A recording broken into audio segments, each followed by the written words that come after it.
I was working the night shift when I got the call. It was late, past midnight, the kind of hour when the streets are quiet, but also when the worst kinds of things usually happen. The dispatcher's voice came through my radio comm, but quick, saying there had been a possible break-in at an old industrial building on the edge of town. It wasn't the first time I had been sent there. That place had been abandoned for years, but every now and then kids or squatters tried to sneak in. Sometimes it was homeless people looking for shelter, sometimes just vandals breaking glass. Most of the time it turned out to be nothing, but something about the way the dispatcher said it made me uneasy. A security guard who patrolled the nearby lots had called it in, saying he saw movement inside when he passed by. He didn't stick around, just drove off and called us. I pulled my cruiser into the cracked lot across from the building and killed the engine. The building itself sat in the shadows, its brick walls blackened from decades of soot and rain, the windows on the upper floors broken or boarded up. There was no real lighting except a single street lamp buzzing faintly a few yards away. The lot was silent except for the sound of my tires crunching over loose gravel as I parked. When I stepped out, the air was colder than I expected. I could smell damp concrete and rust. I took a moment to scan the place with my flashlight, sweeping the beam across the tall chain-link fence and the sagging main gate that looked like it hadn't been used in years. The wind caught loose sheets of metal somewhere high above and made them rattle softly. I walked in through a gap in the fence that had clearly been cut open a long time ago. Inside, the ground was uneven and littered with broken glass, old nails, and empty cans. My boots made dull crunching sounds as I moved. The front doors of the building were chained shut, but a side entrance had been pried open. The frame was bent, and the door hung slightly crooked. That was enough for me to know someone had been inside recently. I radioed in that I was going to check the building and step through. Right away the smell hit me. Old wood, mold, stale air, and something faintly metallic. The beam of my flashlight cut through the dust hanging in the air. The first floor was wide open, a large warehouse space with collapsed shelving and old machinery. Graffiti covered the walls, some of it faded, some of it more recent. I could see old footprints in the dust, but some looked newer, sharper around the edges. As I moved deeper inside, I started noticing small details that didn't sit right. A pile of food wrappers stacked neatly in a corner. A sleeping bag rolled up against a wall. This wasn't just someone wandering in for fun. Someone had been staying here. The wrappers were fresh, less than a day old. I felt my chest tighten as I realized whoever it was could still be inside. I kept my light sweeping slowly, checking every angle. The silence was heavy, broken only by the sound of my own boots. I went further in, past the main floor toward the stairwell at the back. The stairs creaked under my weight, flakes of rust breaking off the railing when I grabbed it. On the second floor, the space was darker. The windows were either boarded up or too dirty for moonlight to get through. My flashlight beam cut across more debris. Broken chairs, a few old file cabinets tipped over, papers scattered and yellowed with age. Then I saw it. A chair pulled up in the middle of the room facing the wall. On the wall above it was a fresh mark, something scratched in with a sharp object. It wasn't words, just long gouges carved deep into the plaster. The chair was clean compared to the dust everywhere else, like someone had been sitting in it recently. My throat felt dry. I forced myself to keep moving, even though every step made my pulse thud harder in my ears. The further back I went, the worse it felt. The building seemed to swallow sound. I reached another stairwell that led up to the third floor. The metal steps were narrower, the air colder. I hesitated at the bottom, listening, holding my breath. I thought I heard something faint above me.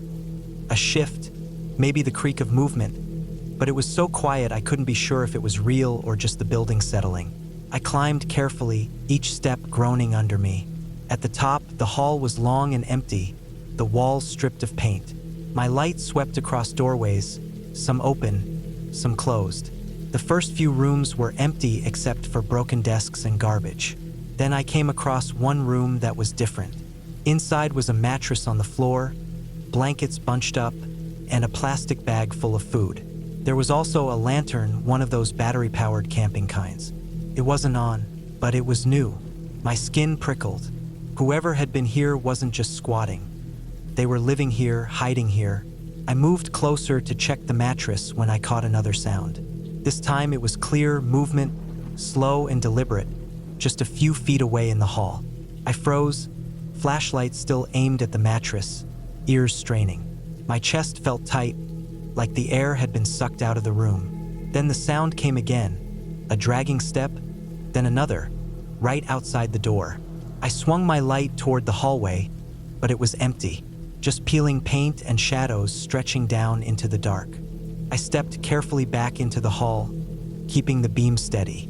The sound was gone, but the silence felt heavier than before, like the whole building was holding its breath. I made my way slowly down the hall, checking each door. At the last one, the handle was bent, like it had been forced.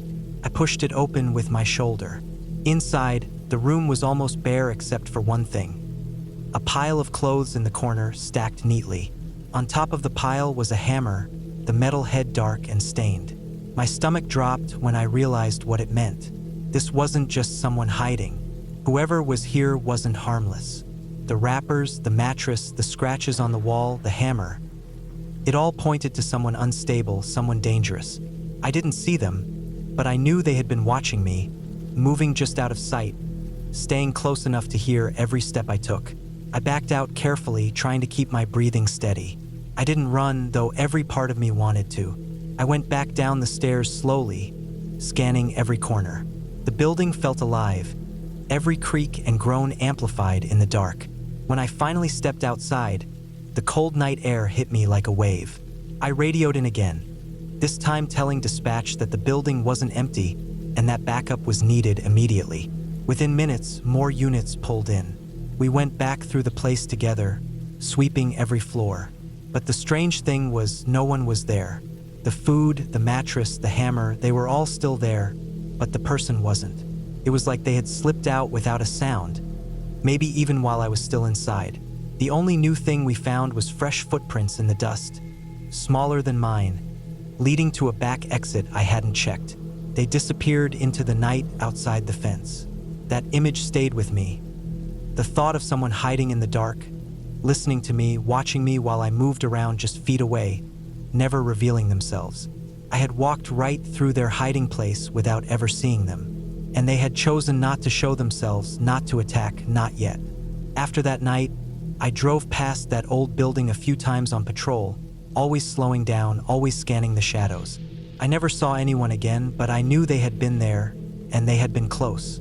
What made it worse was knowing I would never really know who it was or what they were planning. All I had were the marks on the wall, the food wrappers, the hammer, and the memory of footsteps just outside the door. That was enough to remind me how thin the line can be between safety and danger, and how sometimes the scariest part of the job isn't what you see, but what stays hidden in the dark, watching you, waiting. I was on patrol during a late shift when the call came through. The radio crackled, and dispatch reported a possible trespasser inside a closed-down motel just outside town. It was one of those roadside places that had shut down years back after too many drug busts and fire code violations. Since then, it had just sat there rotting, windows broken out, doors chained, weeds overtaking the parking lot. I had passed it plenty of times, and it always gave me a heavy feeling in my chest. Tonight, though, I had to go inside. The report came from a trucker who had pulled over to rest across the highway. He said he saw someone moving around inside the upper floor with a flashlight. That meant whoever it was had broken in. Usually, it turned out to be teenagers messing around or someone without a place to stay, but there had been a few assaults tied to squatters in places like this before, so I had to take it seriously. I pulled into the cracked lot with my cruiser, headlights sweeping over the empty building. The sign out front still stood, but all the neon letters were gone, leaving only the metal frame. The motel stretched in a long L shape, 2 stories, with all the room doors facing the lot. A few windows were shattered, curtains hanging out in the breeze. My headlights made the shadows twitch across the walls, and for a moment I thought I saw something move behind one of the curtains upstairs. I killed the engine, stepped out, and stood still for a moment, letting my eyes adjust to the dark. The night was quiet except for the faint hum of traffic on the highway and the sound of my own boots on gravel. The air smelled damp, mixed with old wood and mildew coming from the building. I clicked on my flashlight and began to walk toward the stairs leading up to the second floor. The first thing I noticed as I got closer was how silent the building seemed. Places like this usually made noise, loose siding rattling, wind whistling through cracks. But tonight it felt sealed up, heavy, like the whole structure was holding its breath. I passed broken beer bottles, a couple of old blankets, even a rusted shopping cart by the side of the lot. People had clearly been here before. The stairwell was made of rusting metal, and it groaned as soon as I stepped onto it. My light caught on graffiti covering the walls, words and shapes layered on top of each other from years of people sneaking in. I climbed slowly, scanning every angle, feeling the weight of the shadows pressing in. When I reached the second floor landing, I stopped and listened. First, nothing. Then I heard it, faint but sharp, the scrape of movement, like a shoe dragging lightly across the floor. It was coming from one of the rooms ahead. I started moving down the line of doors, checking each one with the beam of my light. Most were boarded up or padlocked, but a few were broken open, leaving the interiors dark and hollow. I shined my light into one. Peeling wallpaper, a stained mattress on the floor, empty bottles scattered everywhere. The smell of mold was so strong I had to cover my mouth. I kept moving. About halfway down the row, I came across a door that was slightly ajar. The frame was splintered where someone had forced it. I leaned closer, shining my flashlight inside. The room was empty at first glance, but then I noticed something. An old backpack sitting against the wall. It wasn't covered in dust like everything else. It looked new, almost clean. Next to it, a pair of shoes. That was all I needed to know that someone was definitely here, and they hadn't been gone long. I stepped into the room slowly, scanning each corner. The curtains were half ripped down, letting in a sliver of pale moonlight. The air was cold, heavy with dust. I checked the bathroom, door off the hinges, nothing but broken tiles and a rusted sink. No one inside, but the backpack and shoes were proof enough that I wasn't alone in this place. As I stepped back into the hall, I heard it again, this time clearer. A sound from the far end of the corridor, soft footsteps, moving away. My pulse jumped. Whoever it was had been close, maybe watching me while I searched the room. I followed, walking steady, my flashlight beam cutting through the dark. The corridor stretched long, each door opening into blackness. The sound of footsteps had stopped, but I could feel it. I wasn't just searching an empty building. Someone was here with me, and they knew I was coming. Near the very last door, I saw it. A faint glow of light spilling out from a gap near the floor. I froze, watching it flicker. It was too weak to be electric. It looked like a candle or maybe a flashlight laid down inside the room. I steadied myself, pushed the door open, and swept the beam of my light across the room. What I saw made my stomach tighten. The walls had writing all over them. Not spray paint, not graffiti, but words scratched in with something sharp. Over and over, jagged lines cutting deep into the plaster. They weren't full sentences, just single words repeated again and again. Words like wait and watch and stay. The floor was covered with trash, food wrappers, empty water bottles. In the center of the room sat a chair, facing the corner. A flashlight lay on the ground next to it, casting its weak beam sideways across the floor. The chair was empty, but the dust around it was disturbed, fresh footprints leading in circles. My chest felt heavy as I took it all in. Someone had been spending a lot of time here, alone, writing on the walls, leaving signs of being obsessed or unstable. And they weren't far. I bent down to study the footprints, and that's when I heard something behind me. A sudden thud, not far down the hall.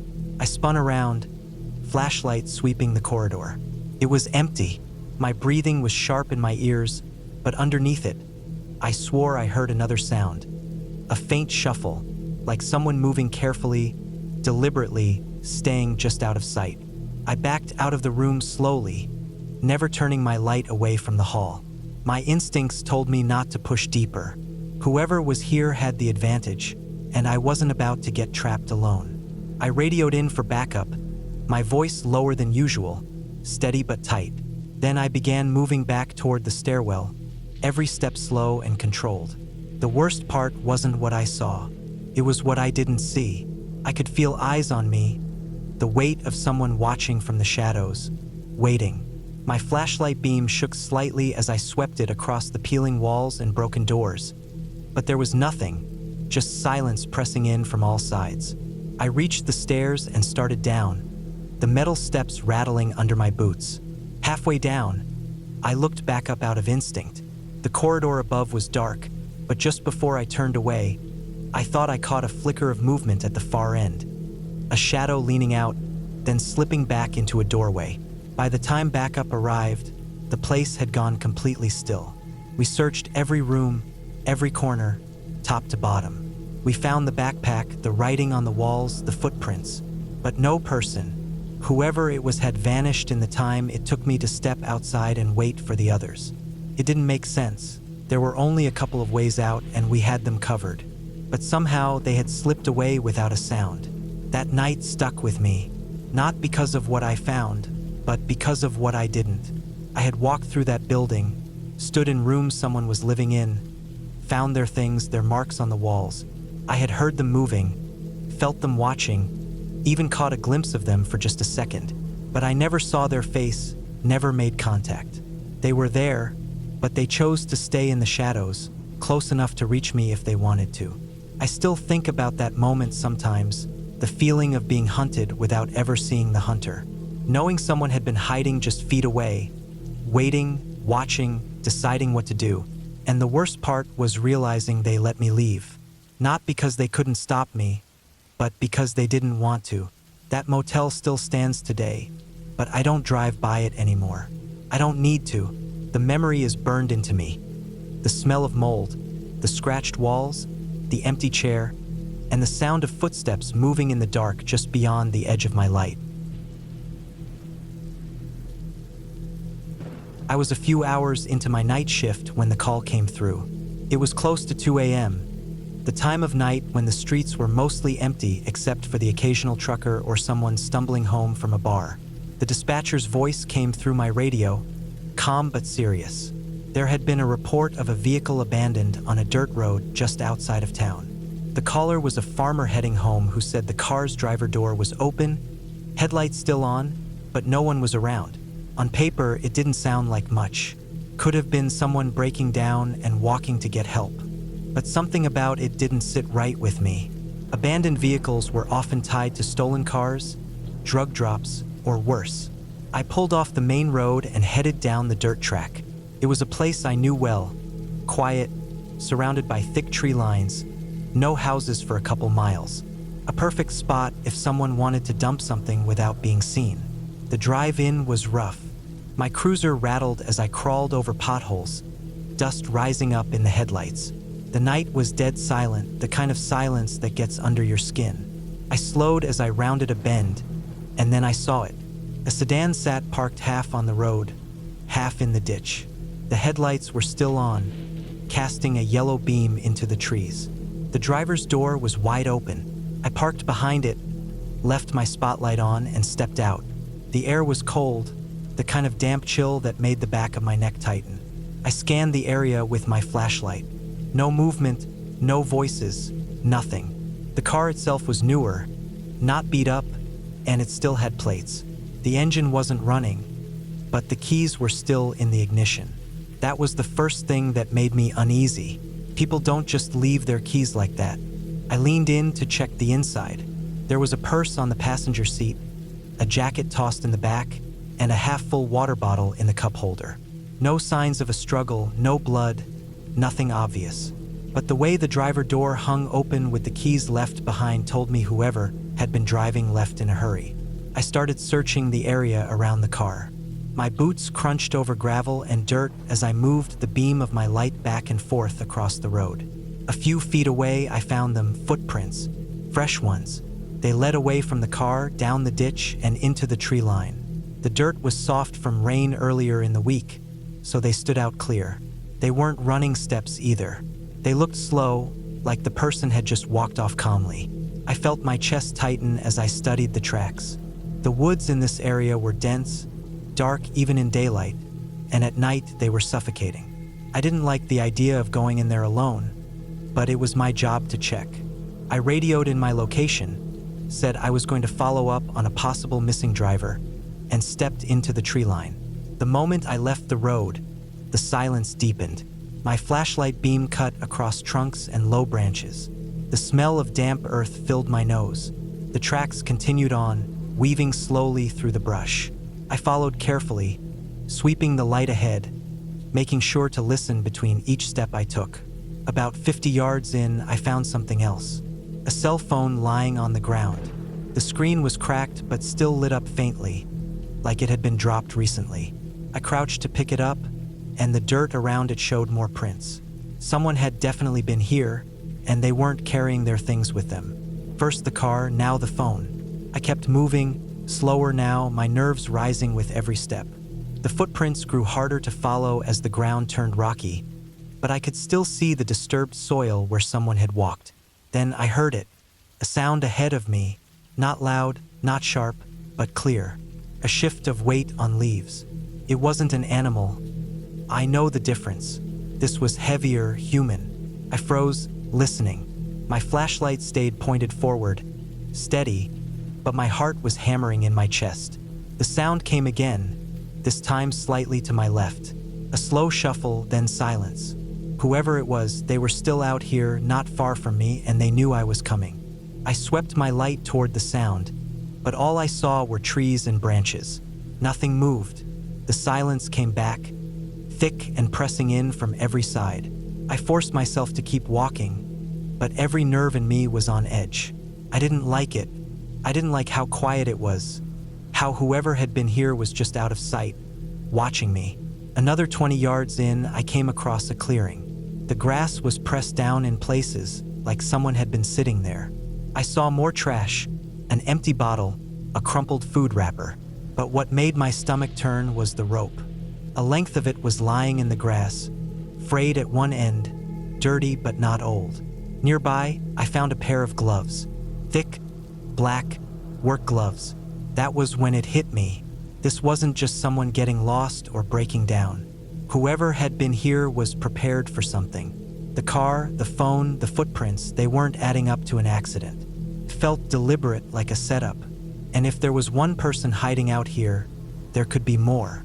I backed out of the clearing slowly, my flashlight shaking slightly now as I swept it in every direction. I didn't want to turn my back, but I knew I couldn't keep pushing deeper alone. The woods were too dense, too many blind spots, too many places someone could be crouched just a few feet away.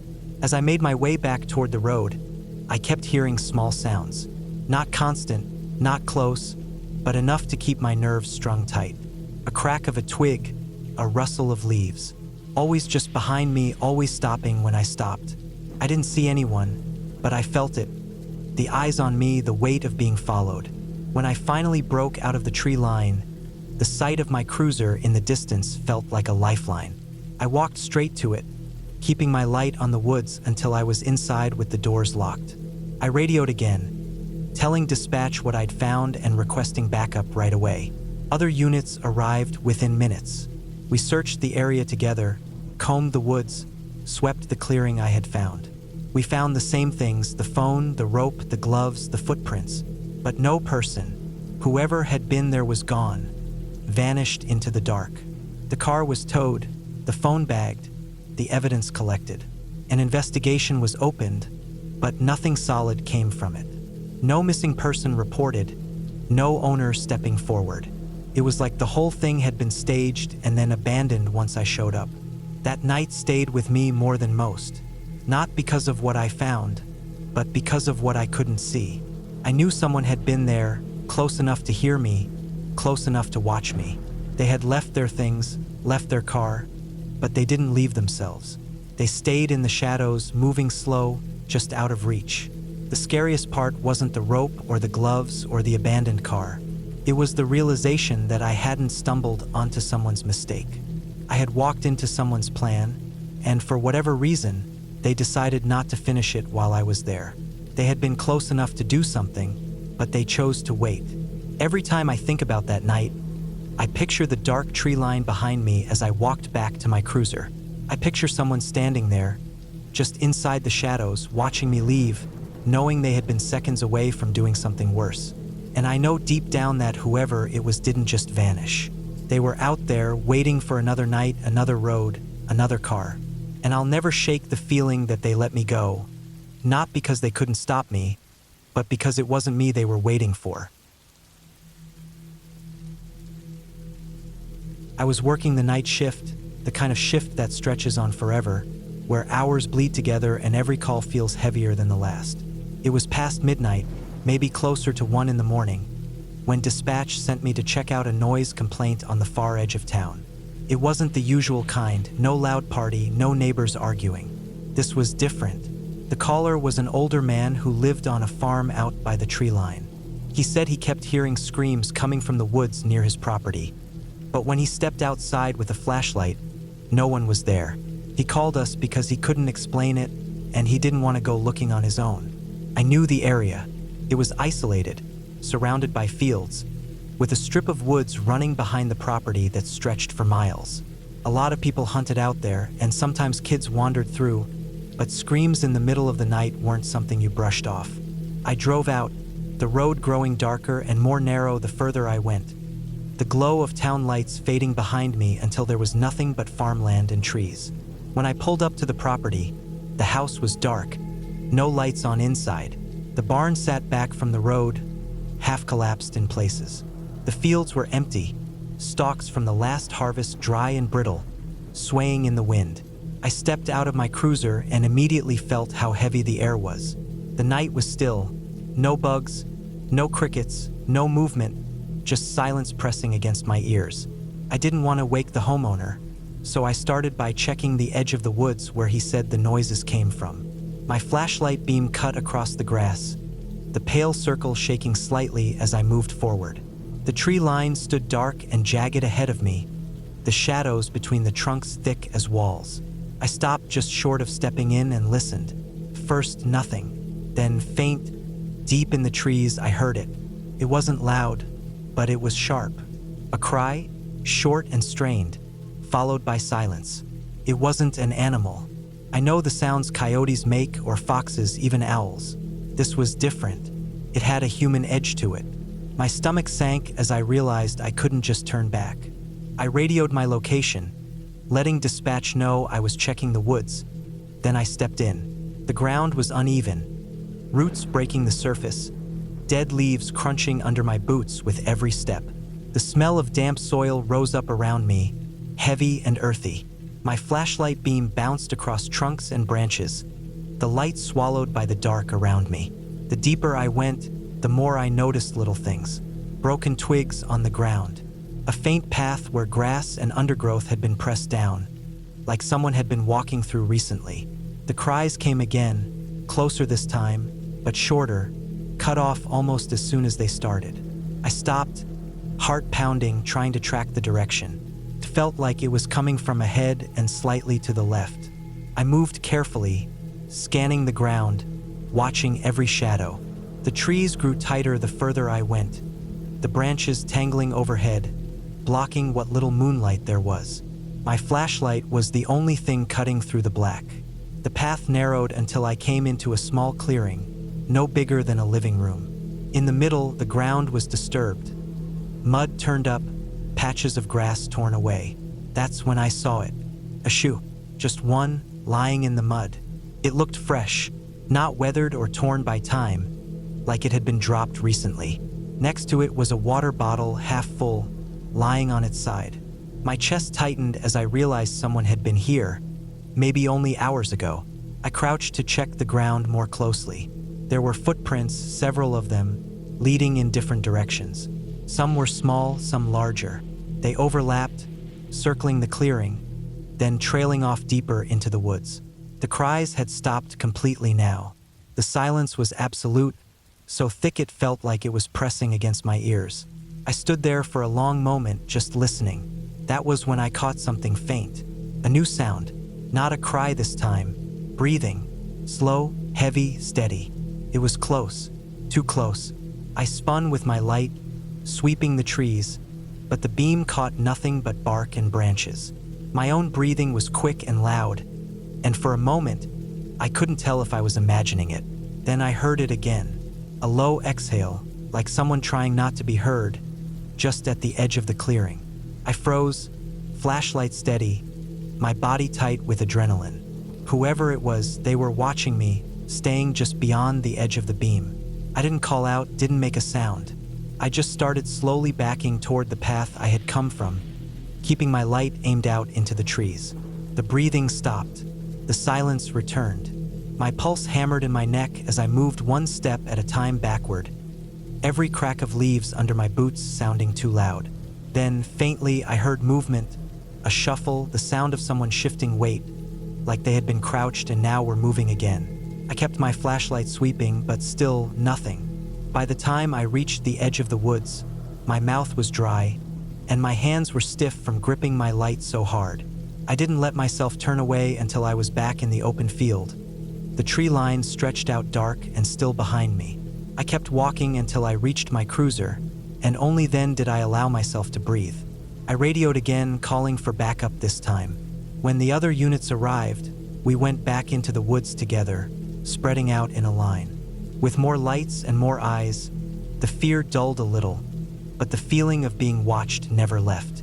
We found the same clearing, the same shoe, the water bottle, and the footprints, but no person, no trace of where they had gone, even though the ground showed clear signs that multiple people had been there.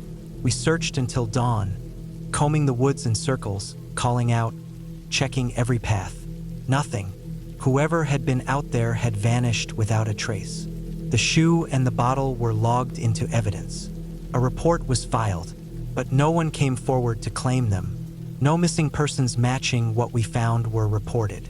It was like whoever they were didn't exist in the system. That night never left me.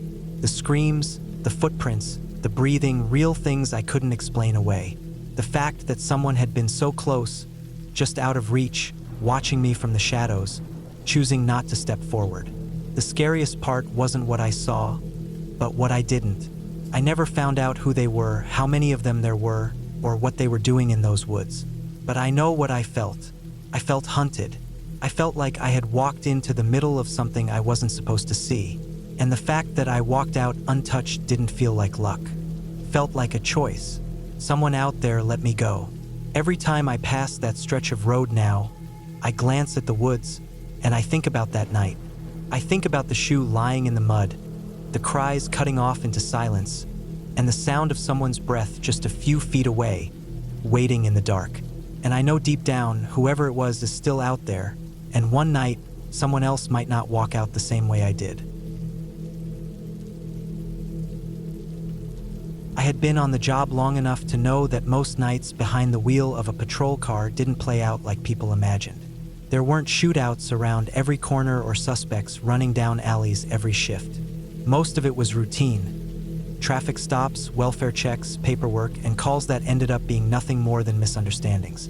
But every so often something happened that reminded me how quickly a night could turn, how easily something could go from calm to dangerous, and how you never really knew what you were walking into until you were in it. It was late fall, cool air, streets mostly quiet. I was working a swing shift, and I'd already been out for hours. By 9 p.m., the town had settled into its stillness, the kind of silence where you can hear your own tires on the pavement and the hum of the radio in the background feels louder than it should. I was parked on the side of a back road, filling out some notes from an earlier call, when dispatch came across the air with a 911 hang-up. No voice, no explanation, just a call that disconnected right away. The address they gave wasn't far, so I took it. While driving over, I went through the usual possibilities in my head. Could have been a kid messing around with a phone, could have been someone misdialing, could have been someone in real trouble. That last one was the one that kept me focused. The house sat on the edge of town, not isolated but not close to much either. A small one-story place with the porch light off. I pulled into the driveway, shut off the engine, and stepped out into the chill air. Everything looked normal from the outside. No lights on, no movement, no cars besides one parked out front. I walked up to the front door and knocked, loud enough to be heard. No answer. I waited, then knocked again. Still nothing. The house was dark, blinds drawn. I circled around, shining my flashlight across the windows, checking for movement, for any sign someone was inside. In one of the back windows, I noticed the curtain was pulled just enough that I could see in. The light from my flashlight cut into a kitchen. Everything looked in place. Nothing tipped over, nothing broken. When I came back to the front, I called it in. Another unit said they were a few minutes away. I decided to wait until they arrived before doing anything more. Standing there in the quiet, though, I couldn't shake the feeling that something was off. When the second officer pulled up, we went over the basics. 911 hang up, no answer at the door, house dark. We decided to make entry since no one had been able to make contact and the call could have been a medical emergency. The front door was locked, but the back door wasn't. We stepped inside carefully, announcing ourselves as we moved through the house. The air inside was heavy, stale, like it hadn't been aired out in weeks. The smell was faint at first, then stronger the farther in we went. Not rotten exactly, but metallic, sharp. The living room was empty, furniture neat, TV off, a blanket folded on the couch. Kitchen clean, dishes in the sink, but nothing unusual. It was too quiet. We kept moving, checking the hallway that led to the bedrooms. The first door opened into a bathroom, spotless, lights off.